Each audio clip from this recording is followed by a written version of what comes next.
Quand la femme de Potiphar a accusé Joseph de tentative de viol, Joseph a dit, mais Dieu, tu m'as oublié.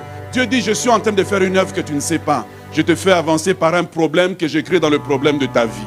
Quand il est arrivé en prison, et il arrive en prison, il va solutionner un rêve. Et il pense que c'est par là que Dieu va le faire. Dieu dit, j'ai des méthodes que tu ne connais pas. Je te fais avancer par les méthodes des problèmes. Je crée des problèmes dans tes problèmes pour solutionner tes problèmes.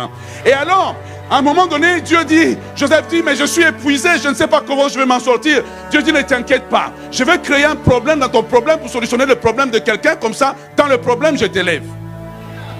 Ok, donc il s'en va chez Pharaon, il crée un problème chez Pharaon. La solution est dans la prison. Pharaon ne peut pas rentrer dans la prison. Pharaon arrive à la prison, dit, donnez-moi un numéro de matricule. J'ai besoin de raconter la personne qui peut solutionner mon problème, mais la personne qui peut solutionner mon problème est dans le problème que moi je peux solutionner. Deux problèmes se rencontrent et c'est lui qui peut emmener toute chose à la perfection.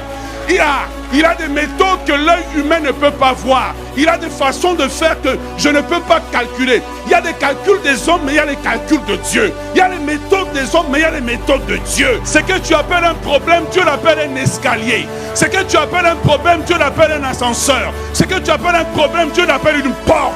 Ce que tu appelles un problème, ce que tu appelles une prison, Dieu l'appelle la porte de sortie. Tu vois le problème quand Dieu te fait la promesse? Il ne montre pas ta date d'expiration au diable. Le diable travaille, mais il ne sait pas qu'il est en train de t'ouvrir des portes. Tes ennemis travaillent, mais ils ne savent pas qu'ils sont en train de t'ouvrir des portes.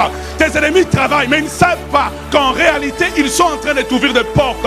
Tu n'as pas encore expiré. Tu n'es pas encore fini. Tu n'es pas encore usé. Tu n'es pas encore fatigué. Tu n'es pas encore fatigué. Dieu n'a pas encore dit le dernier mot sur la citadelle. Dieu n'a pas encore dit le dernier mot sur ta vie. Dieu n'a pas encore dit le dernier mot sur tes circonstances.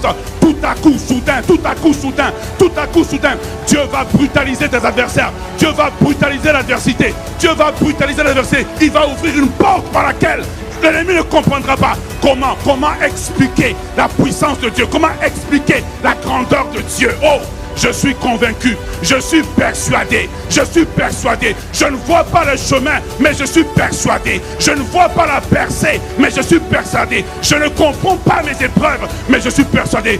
Tu sais pourquoi je suis persuadé? Parce que derrière moi, il y a celui, l'Éternel des armées, l'Éternel puissant dans les combats, le vaillant héros, le lion de la tribu de Juda. Oh, les